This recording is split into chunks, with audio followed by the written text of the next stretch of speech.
He'll give you an ability to walk in areas in which you never thought you could. He'll take you to people that you never thought that you could know. He will show you places where he wants you to go that you never thought that you would be there in your life. You see, great's the mystery of godliness, but also God is a blesser. He wants to take someone, the Bible says, the eyes of the Lord roam to and fro throughout the earth, seeking a man whose heart is inclined to him. When your heart is inclined to God, God's been looking for you. And when he finds you, he's going to place you right in the center of his plan. How many know God's got a good plan?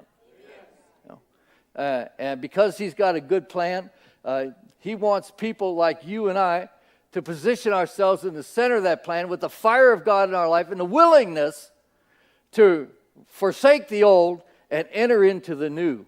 And because God gives us that ability within our hearts, he changes how we think.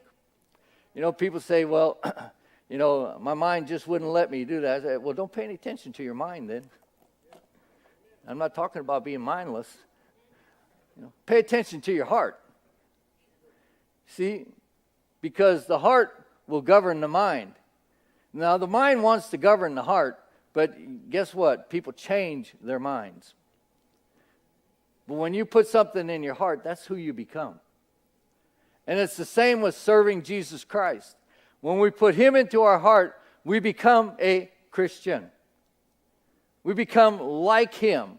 And so as he works in our life and gives us the passion for delivering what he desires in our life, then we become new men in him.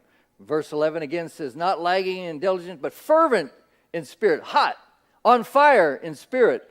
What I've seen sometimes with Christians is sometimes they lose their fire. And they don't lose it, you know, they still got a little flame there, but what happens is they forget to put another log on it, as Pastor Pam would say. So they don't feed the fire. They feed something else. You see, we must feed a fire that works within us. How do we do that? Someone might say. Well, I believe that one of the ways that we do it is what you're doing today.